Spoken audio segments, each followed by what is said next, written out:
Hello guys, सभी लोगों को वेलकम है आज के इस लेक्चर में।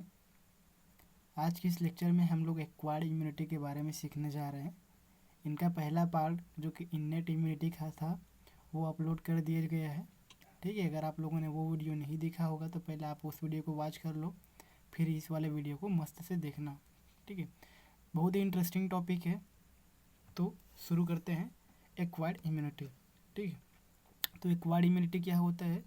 एक्वायर्ड इम्यूनिटी वो इम्यूनिटी होता है जो कि कोई बंदा कोई ह्यूमन बॉडी में किसी पैथोजन के एक्सपोजर के कारण डेवलप में होना होता है। जैसे कि अगर पोलियो के वायरस के कारण कोई इम्यूनिटी बना है बॉडी में, ठीक है, या कोरोना वायरस के कारण कोई इम्यूनिटी बना है बॉडी में, तो वो एक्वायर्ड इम्यूनिटी होता है। ठीक है, the immunity developed, it is developed by exposure of foreign bodies. ठीक है, फॉरेन बॉडी के एक्सपोजर से जब कोई इम्यूनिटी बॉडी के अंदर बनता है तब उसको क्या बोलते हैं? एक्वायर। एक्वायर मतलब क्या है ना? एक्वायर मतलब ये होता है ना, प्राप्त करना। तो एक्वायर्ड इम्यूनिटी क्लियर हो रहा है। एक्वायर्ड इम्यूनिटी, अब एक्वायर्ड इम्यूनिटी कैसे स्टार्टिंग होता है उसको देखते हैं। ठीक है, जैसे कि कोई बंदा है, यहाँ पास बना लेते हैं। ठीक है, ये कोई बंदा है,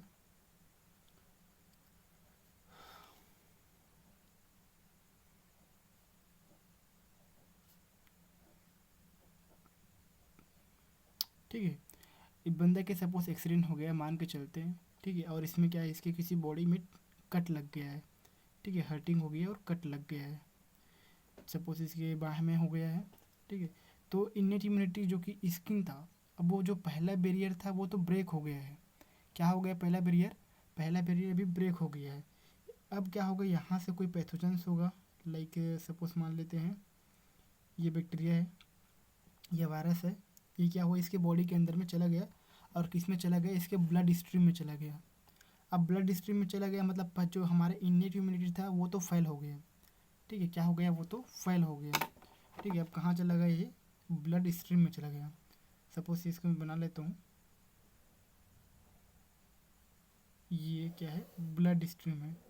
ये ब्लड वेसल्स बना है और इसमें क्या हो रहा है? ब्लड बह रहा है। ठीक है, इसमें क्या होगा? इस ब्लड होगा। ठीक है, ये वाला जो वायरस है वो इसी में आ गया है। ठीक है, ये जो वायरस है, बैक्टीरिया जो भी है, सपोज इसको वायरस मान के चलते हैं, ये इसी में आ गया है। ठीक है, सपोज कोविड-19 मान के चलना, ये बॉडी के अंदर में आ गया है। ठीक है, तो सबसे पहले स्किन ब्रेक हुआ। अब क्या आएंगे? जो हमारे जो न्यूट्रोफिल्स होते हैं, मैक्रोफेजेस होते हैं, वो आते हैं। ठीक है, जैसे ये सपोज न्यूट्रोफिल्स है। ठीक है, न्यूट्रोफिल्स, ये फेगोसाइटोटिक सेल्स होते हैं। फेगोसाइटोटिक सेल्स मतलब ये दूसरे सेल को खाने वाले सेल्स होते हैं। तो ये क्या करते हैं? इसको खा लेते हैं। ठीक है, और बहुत सारे न्यूट्रोफिल्स होते हैं।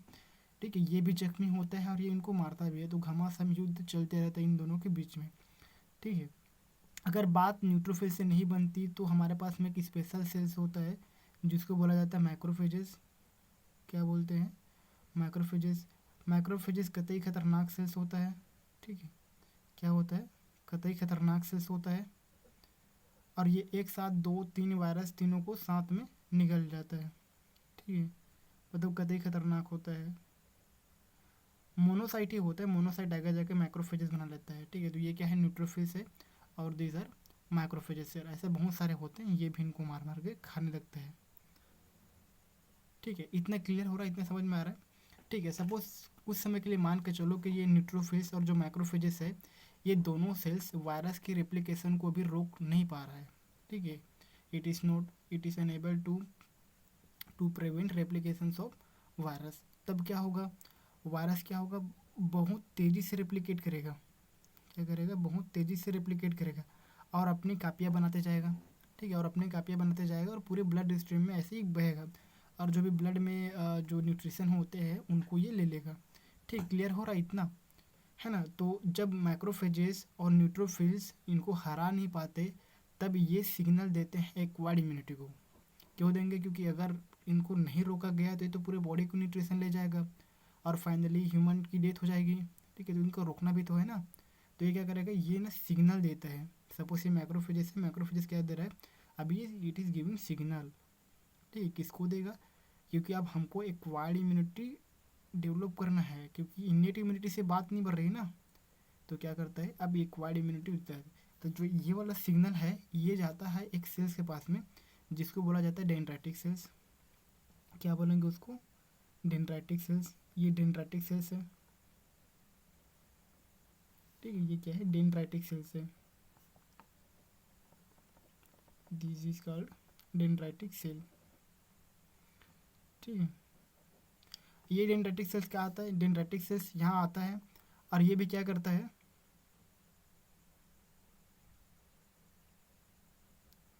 देखो ये डेंड्राइटिक सेल्स है, ये ब्लड ब्लड स्ट्रीम में आता है और इसको भी मार के खा जाता है। ठीक है, ये भी क्या करेगा, इसको मार के खा जाएगा। ठीक है, प्लस ये सेकंड चीज़ करता है, जो वायरस के जो या बैक्टीरिया के जो इसके एंटीजन होते हैं, इस एंटीजन को काट के अपने सर के ऊपर लगा लेता है, सजा लेता है। ठीक है, इस एंटीजन को किस में करता है, इस एंटीजन को तोड़ लेता है और अपने ऊपर सजा लेता है। ठीक है, समझ में आ रहा है। डेंड्राइटिक सेल्स क्यों इसका नाम है, क्योंकि इसके पास में जो ये निकले हुए स्ट्रक्चर हैं लाइक डेंड्राइट की तरह दिखते हैं, जैसे न्यूरॉन्स की स्ट्रक्चर होते हैं उसी प्रकार से दिखते हैं, इसलिए इसका नाम है डेंड्राइटिक सेल्स। क्लियर हो रहा है। तो डेंड्राइटिक सेल्स क्या करेगा, इस प्रकार से ऐसा कुछ इनके एंटीजन को तोड़कर अपने ऊपर सजा लेगा। ठीक है, अब सजाएगा क्यों, इसका भी एक स्पेसिफिक रीज़न है ना। बस ऐसे ही नहीं कर रहा है, डेंड्राइटिक सेल आगे जाकर और बहुत सारे काम करना है इसको। क्लियर हो रहा है। उसके बाद में ये ऐसे करने के बाद में ये चले जाता है। ठीक है, ये कहाँ जाएगा, उसको उसको तो देखते हैं। पहले इसको देखना कि ये एंटीजन क्या होता है। ठीक है, एंटीजन सेल से ऊपर में लगा हुआ एक प्रकार का कार्बोहाइड्रेट और प्रोटीन होता है। क्या बोला मैंने, एंटीजन सेल से ऊपर में लगा हुआ या सेल के सतह पर सरफेस पर लगा हुआ ग्लाइकोप्रोटीन होता है एक प्रकार का। ठीक है, ग्लूकोज प्लस प्रोटीन या कार्बोहाइड्रेट प्लस प्रोटीन के इस एक स्ट्रक्चर होता है, उसको बोला जाता है एंटीजन। ठीक है, क्या बोलते हैं उसको, एंटीजन बोलते हैं। ठीक है, तो बेसिकली हमारे बॉडी में आरबीसी को छोड़कर हमारे बॉडी में दो प्रकार के एंटीजन्स होते हैं।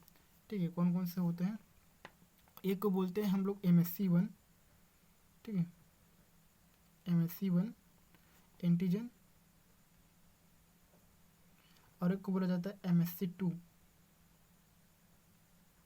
एंटीजन। क्लियर हो रहा है। ठीक है, तो इसका जो फुल फॉर्म होता है, it is abbreviation of major histo compatibility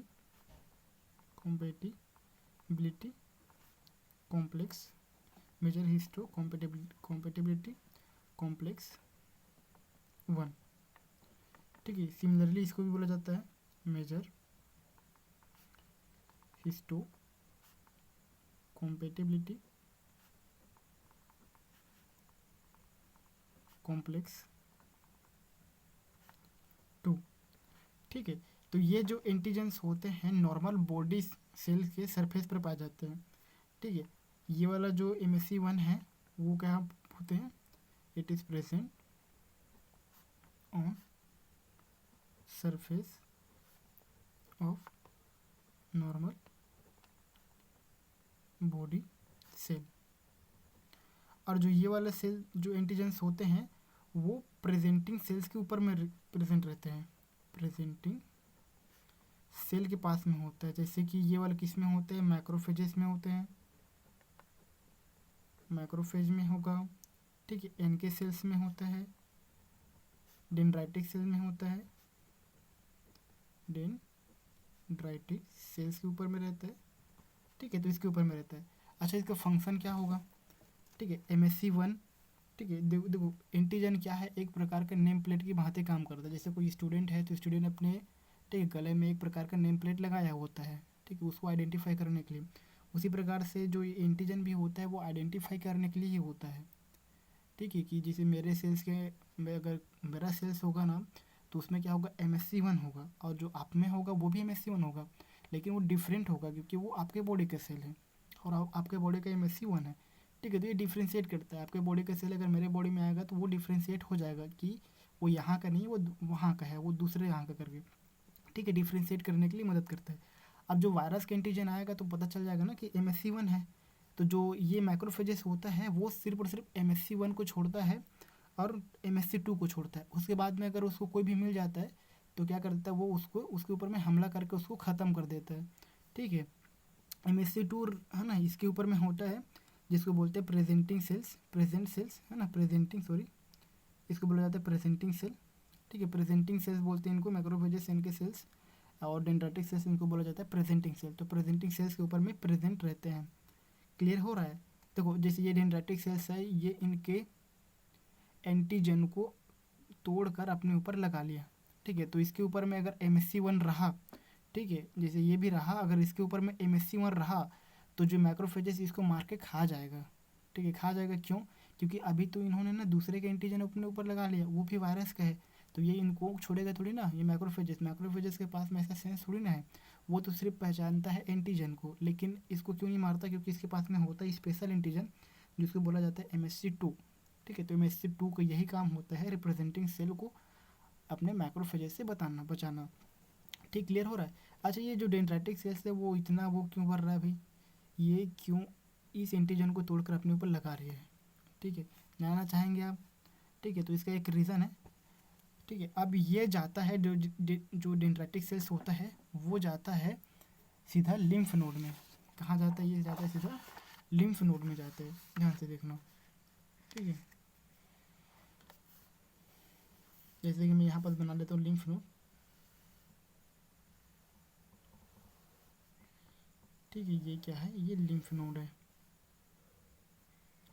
ठीक है, ये क्या है? ये लिम्फ नोड है।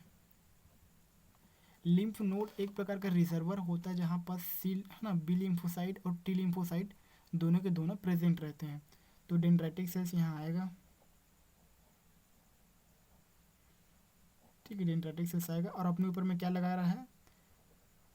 वायरस के एंटीजन अपने ऊपर में लगा के आता है। ये किसका एंटीजन है? ये वायरल एंटीजन है। वायरल एंटीजन को लगा के यहाँ पास आता है। तो यहाँ पर बहुत सारे, जैसे कि ये टी सेल्स हैं। ठीक है, ये क्या है? ये टी सेल्स है। ठीक है, तो टी सेल्स अभी क्या होते हैं? अभी ये सारे के सारे टी सेल हैं। टी सेल अभी इनएक्टिव फॉर्म में रहते हैं, बहुत सारे होते हैं, thousand of millions of T cells और बी सेल्स रहते हैं। तो जो ये डेंड्राइटिक सेल्स होता है, ये इनको बोलता है कि कोई क्या इन एंटीजन के खिलाफ में एंटीबॉडी बनाएगा क्या करके। ठीक है, तो इनमें से ना ज़्यादातर जो होते हैं वो बनाने से इनकार कर देते हैं। कुछ ही होता है, जैसे सारे टी सेल्स तो इसके लिए काम नहीं करता, कुछ स्पेसिफिक टी सेल्स होता है जो कि इस एंटीजन के खिलाफ में काम करेगा। ठीक है, बाकी सारे नहीं करते। जैसे कि इनमें से कोई, जैसे कि ये वाला हुआ। ठीक है, अगर ये इनके अगेंस्ट अगर एंटीबॉडी बनाएगा तो ये क्या करेगा? अब ना रेप्लिकेशन करेगा। जैसे इसको पता चल जाएगा कि अभी क्या करना है मेरे को, इसके खिलाफ में एंटीबॉडी बनाना है, तो ये क्या हो जाएगा? ये एक्टिवेट हो जाएगा और क्या करेगा? एकदम रेपिडली अपना ग्रोथ करेगा। क्या करेगा? रेपिडली अपना ग्रोथ करेगा और जल्दी जल्दी ग्रोथ करेगा। ठीक है, जैसे कि बहुत सारे वो बना लेते हैं, इसकी वैरायटी बना लेते हैं। ठीक है, ऐसे जैसे ये वाला है ना, तो ये रेपिडली ग्रोथ करेगा। ठीक है, रेपिडली ग्रोथ करेगा ये टी सेल रेपिडली ग्रोथ करता है। और टी सेल की ना 3 कैटेगरी बना लेते हैं। क्या बना लेते हैं? 3 कैटेगरी बना लेते हैं। टी सेल या टी लिम्फोसाइट भी इसी को बोलते हैं। ठीक है, टी सेल या टी लिम्फोसाइट इसी का नाम है। तो टी सेल्स की बेसिकली ना 3 कैटेगरी बना लेते हैं। मतलब ऐसा नहीं कि इसके काम के आधार पर इसकी कैटेगरी बना लेते हैं। ठीक है, ठीक है, एक को बोला जाता है cytotoxic T cell, cytotoxic T cell. एक को बोला जाता है मेमोरी टी सेल्स। ठीक है, मेमोरी टी सेल्स। और एक को बोलते हैं helper T sales.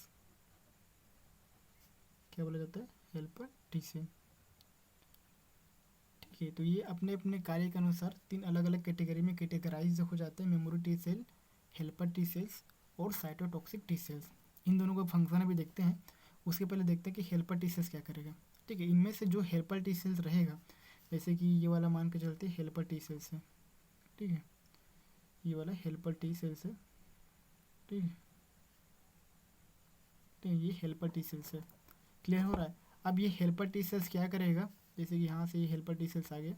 Helper T cell जो रेस्ट बचे हुए बी सेल्स है, क्या होगा? यहाँ पास बी सेल्स भी रहते हैं। ठीक है, ये क्या है? ये बी सेल्स या बी लिम्फोसाइट, तो जो बाकी की बी लिम्फोसाइट्स होता है उनको एक्टिवेट करने का काम किसका होता है, इसका, किसका, हेल्पर टी सेल्स का। तो इसमें भी से बहुत सारे में से ना सिर्फ कुछ स्पेसिफिक बी सेल्स ही एक्टिवेट होते हैं, जैसे कि कोई मान के चलती ये वाला, ठीक है, ये एक्टिवेट हो जाता है और फिर क्या करेगा ये रेपिडली अपनी कॉपी बनाना स्टार्ट करता है, ठीक है। अब क्या करेगा ये रेपिडली अपना कॉपी बनाना स्टार्ट करेगा, ठीक है। अब ये अपना कॉपी बना रहा है, ठीक है। अच्छा ये भी क्या करते हैं, इसको भी ना हम लोग दो कैटेगरी में बांट लेते हैं, क्या कर लेते हैं, इसको भी हम लोग दो कैटेगरी में बांट लेते हैं, जो बी सेल्स होता है, ठीक है। एक मेमोरी बी सेल होता है, मेमोरी बी सेल, ठीक है, और एक होता है प्लाज्मा सेल्स, क्या होता है ये, प्लाज्मा सेल।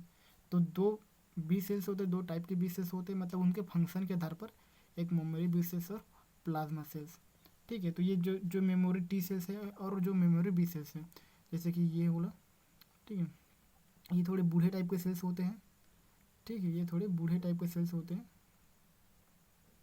इनका कार्य वार्य कुछ नहीं, लेकिन ये लोग क्या करते हैं, एक प्रकार से जो अभी भी इन्फेक्शन के दौरान में जितने भी युद्ध चल रहे हैं, ठीक है, जैसे ये एंटीजन हुआ, इस एंटीजन को याद रखने का काम किसका होता है, इस मेमोरी बी सेल्स का होता है और मेमोरी टी सेल्स का होता है।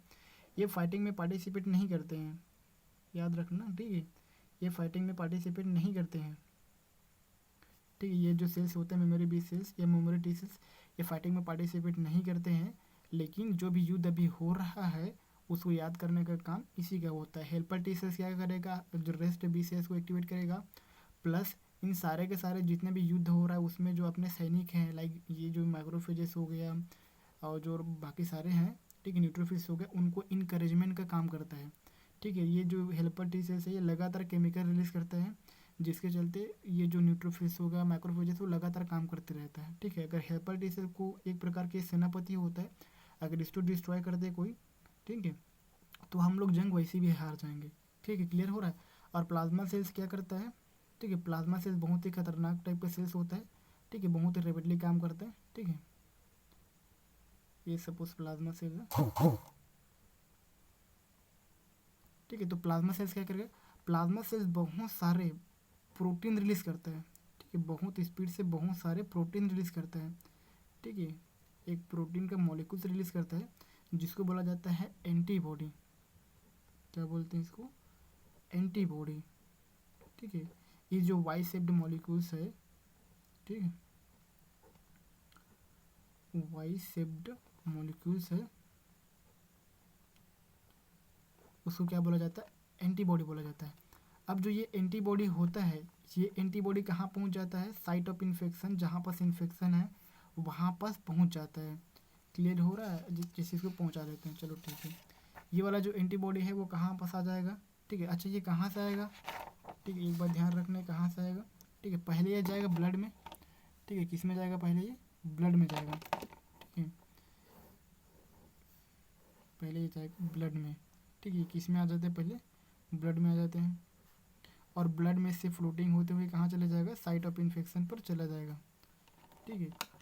इसलिए जो यहाँ से इम्यूनिटी मिलता है किसी कारण, जो बी सेल के कारण इम्यूनिटी मिलता है, उसको बोल दिया जाता है ह्यूमोरल इम्यूनिटी, क्या बोलते हैं, ह्यूमोरल इम्यूनिटी। ह्यूमोरल इम्यूनिटी क्यों, ठीक है, सॉरी, ह्यूमोरल इम्यूनिटी, ठीक है। ह्यूमोरल इम्यूनिटी क्यों, क्योंकि ह्यूमर का मतलब होता है बॉडी फ्लूइड, क्या होता है, ह्यूमर का मतलब होता है बॉडी फ्लूइड। जो प्रोटीन्स होते हैं, एंटीबॉडीज होते हैं, वो बॉडी फ्लूइड से तरते हुए जाते हैं साइट ऑफ इन्फेक्शन पर और इम्यूनिटी प्रोवाइड करते हैं, इसलिए इसको क्या बोला जाता है, ह्यूमोरल इम्यूनिटी भी बोला जाता है। अब ये कहाँ चले जाएंगे, ये चले जाता है यहाँ पास, ठीक है, साइट ऑफ इन्फेक्शन पर। अब यहाँ पास आ जाने के बाद में ये जो बहुत सारे वाई शेप्ड मॉलिक्यूल्स अभी आ रहे हैं, ठीक है, ठीक है, तो ये क्या करते हैं, ये इसको पकड़ लेते हैं, इसके एंटीजन को पकड़ लेते हैं, जो वायरस के एंटीजन है उसको पूरी तरीके से कवर कर लेते हैं, ठीक है। अभी तक देखो हम युद्ध क्यों हार रहे थे, क्योंकि जो माइक्रोफेजेस है इसको ढूंढ नहीं पा रहा था, क्यों, क्योंकि ये बहुत तेज़ी से रेप्लिकेट करते हैं, प्लस इधर उधर भाग जाते हैं ब्लड स्ट्रीम में। तो अब क्या हो जाता है, इसको ना एक गुच्छा बनाने का काम कौन करता है, ये जो एंटीबॉडीज़ है वो इसको पकड़ के रख लेते हैं, ठीक, इनके दोनों सिंगों को पकड़ के रख लेते हैं और उसके बाद में मैक्रोफेजेस क्या करते हैं, इसको एक साथ में खाने लगता है। क्लियर हो रहा है? तो एक साथ ऐसे खा कर इसको दबोच कर ऐसे ही ख़त्म कर देते हैं। ठीक, समझ में आ रही थी ना? ठीक है। और बाकी की जो साइटोटॉक्सिक टी सेल्स वो क्या करते हैं, जैसे यहाँ पर ह्यूमन सेल्स लगा लेते हैं। ठीक है, ये ह्यूमन सेल्स है सपोज। ठीक है, ठीक है, ये ह्यूमन सेल्स है। अभी ये दुखी है क्यों? क्योंकि इसके अंदर में अभी वायरस ने अटैक मार दिया है। ठीक है, वायरस ने अटैक मार दिया है इसके अंदर में। क्या कर दिया? वायरस ने अटैक मार दिया है। ठीक है, तो ये क्या हुआ? इन्फेक्टेड सेल्स है, इन्फेक्टेड ह्यूमन सेल है। क्लियर हो रहा? ये क्या? ये इन्फेक्टेड ह्यूमन सेल है। तो इन्फेक्टेड ह्यूमन सेल अगर इनकी कुर्बानी न देगी तो ये क्या करेगा, जो वायरस है इसके अंदर में बार बार रेप्लिकेट करेगा। ठीक है, जो कि अच्छी बात नहीं है। इसीलिए क्या करते हैं, जो साइटोटॉक्सिक टी सेल्स होते हैं, ठीक है, जो ये वाला सेल्स होते हैं, ठीक है, जो ये वाले, ठीक है, साइटोटॉक्सिक टी सेल्स होते हैं। ठीक है, क्लियर हो रहा है? साइटोटॉक्सिक टी सेल, तो साइटोटॉक्सिक टी सेल को यहाँ बुला लेते हैं। ठीक है, ये साइटोटॉक्सिक टी सेल्स होते हैं। ठीक है, तो ये क्या करता है, कुछ केमिकल छिड़क कर इस इन्फेक्टेड ह्यूमन सेल को ही मार देता है। ठीक है, समझ में आ रहा है? टी सेल क्या कर रहा है, जो साइटोटॉक्सिक टी सेल्स हैं उनको अपने ही सेल की कुर्बानी देनी पड़ती है। वो ऐसा सेल है जो अपने ही सेल को मारता है। ठीक है, समझ में आ रहा है ना? क्यों मार रहा है? अगर इसकी कुर्बानी न दी गई तो क्या होगा, ये बाकी और इन्फेक्शन को फैलाने का काम करेगा, इसलिए इसको मार देना ही उचित होता है। ठीक है, तो इसको क्या कर देते हैं, इसको मार दिया जाता है। ठीक है, ऐसा गन बारूद बारूद केमिकल वेमिकल छिड़कते हैं, उसके बाद में क्या करते हैं, इसको मार दिया जाता है। ठीक, क्लियर हो रहा है इतना? ठीक है, तो जो इसके कारण इम्यूनिटी मिलती है, किस कारण? क्योंकि ये अपने ही सेल को मार रहा है। ठीक है, क्लियर हो रहा है? तो इस कारण जो इम्यूनिटी मिलती है इसको बोलते हैं सेल मेडिएटेड इम्यूनिटी। क्या बोला जाता है? Cell mediated immunity. ठीक है, cell mediated immunity. Cell mediated immunity किसके कारण मिलती है? टी सेल्स के कारण मिलती है। ठीक है, तो क्लियर हो रहा है? इस प्रकार से होता है। अच्छा, ये जो मेमोरी बी सेल्स है और मेमोरी टी सेल्स है, इनका क्या फंक्शन होता है? ठीक है, अच्छा अभी बात हुई थी ना, तो ये जो युद्ध हो रहा है ना, उस चीज़ों को याद रखने का काम किसका होता है? बेसिकली मेमोरी टी सेल्स और मेमोरी बी सेल्स का। क्लियर हो रहा है? ये जितने भी युद्ध हो रहा है उसको याद रखेगा। और इन फ्यूचर कभी अगर सेम पैथोजन, जैसे अभी ये कोविड-19 का वायरस हुआ मान के चलते हैं, बॉडी में आया, जितना भी इन्फेक्शन करना रहा कर रहा, उसके खिलाफ में बॉडी में एंटीबॉडी बनाया लिम्फ नोड में आने के बाद में। क्लियर हो रहा है? तो ये जो मेमोरी टी सेल्स होता है वो उसको याद रखेगा। ठीक, इसको जो वायरस के एंटीजन है उसको याद रखता है। अब जब इन फ्यूचर कभी 4 साल बाद 8 साल बाद वही कोरोना वायरस या वही कोई भी जो वायरल सेल्स होता है, बैक्टीरियल सेल्स होता है, वो पुनः बॉडी के अंदर में इंजेक्ट होता है किसी के भी थ्रू। ठीक है, तो ये जो सेल्स होते हैं वो याद रखते हैं उनको, तो उनके आने के बाद में ये क्या होते हैं, एक्टिवेटेड हो जाते हैं। और जो ये वॉइस ऑफ द मॉलिक्यूल्स है ये तुरंत से रिलीज हो जाते हैं। इस प्रकार से जब सेकेंड टाइम जब उनका अटैक होता है, ठीक है, तब ना हमारे बॉडी में कोई भी इन्फेक्शन नहीं होता। ठीक है, तब उनको हम ज़्यादा इन्फेक्टेड नहीं रहते। क्लियर हो रहा है इतना? ठीक है, तो ठीक है। अच्छा, ये वाला जो रिस्पॉन्स होता है इसको दो कैटेगरी में भी बांटा जा सकता है। ठीक है, जैसे कि प्राइमरी रिस्पॉन्स, ठीक है, प्राइमरी रिस्पॉन्स और सेकेंडरी रिस्पॉन्स। क्या? Secondary response. ठीक है, सेकेंडरी रिस्पॉन्स या इसको एनामनेस्टिक रिस्पॉन्स भी बोलते हैं। ठीक है, एनामनेस्टिक रिस्पॉन्स। प्राइमरी रिस्पॉन्स क्या होता है? प्राइमरी रिस्पॉन्स जब बैक्टीरिया या वायरस फर्स्ट टाइम बॉडी में इंटर करता है। ठीक है, फर्स्ट टाइम बॉडी में जब इंटर करता है तब उसको क्या बोला जाता है? प्राइमरी रिस्पॉन्स बोलता है। जब अंदर, हाँ ना, बॉडी के अंदर प्रवेश पाता है तब जो ये घमासान युद्ध होता है उसको बोला जाता है प्राइमरी रिस्पॉन्स। जब बॉडी जैसे रिएक्ट करता है तो उसको क्या बोलते हैं? Primary response. ठीक है, वेन फर्स्ट टाइम, ठीक है, first time pathogen inter into body. ठीक है।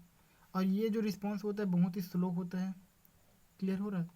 क्योंकि देख रहे हो, क्योंकि एंटीबॉडी बनने में टाइम लेता है। जैसे कोविड-19 का टीका लगा भी लिए ना, तो उनका एंटीबॉडी बनने में टाइम लेता है। ठीक है, 2 महीना 3 महीना जो भी है, लेकिन इस वाले में बहुत जल्दी बन ही रहा है। ठीक है, बनने में टाइम लेता है, इसलिए ये स्लो होता है। सेकेंडरी रिस्पॉन्स क्या है? सेकेंडरी रिस्पॉन्स या एनामेस्टिक रिस्पॉन्स व्हेन सेम पैथोजन, अब दूसरा वाला नहीं है, वही वाला पैथोजन के बारे में बात होगा। ठीक है, सेम पैथोजन, सेम पैथोजन, ठीक है, इंटर, ठीक है, इनटू बॉडी अगेन। जब दूसरी बार फिर से बॉडी में जब वो इंटर करता है, तब उसके, तब क्या बोलते हैं उसको? Secondary response. अब क्योंकि उसके खिलाफ में बॉडी में तो एंटीबॉडी है, ठीक है, तो ये वाला जो रिस्पॉन्स होता है बहुत ही फास्ट होता है। क्या होता है? ये जो रिस्पॉन्स होता है बहुत ही फास्ट होता है। अब बैक्टीरिया बॉडी के अंदर आया नहीं कि एंटीबॉडी रिलीज हो गया और उसको वहीं पर पूरा मार मार के ख़त्म कर लिया जाता है। ठीक है, क्लियर हो रहा है इतना? ठीक है, तो एक बार रिवाइज कर लेते हैं हम। ठीक है, क्या क्या देखे हैं? ठीक है, हम लोग क्या क्या देख रहे हैं? आज एक्वायर्ड इम्यूनिटी देख रहे हैं। एक्वायर्ड इम्यूनिटी कब बॉडी में एक्टिवेट होगा? ठीक है, कब बॉडी में एक्टिवेट होगा? जब कोई पैथोजन बॉडी के संपर्क में आएगा तब एक्टिवेट होगा। क्लियर हो रहा है? ठीक है गाइस, तो क्लियर हो रहा है? ठीक है,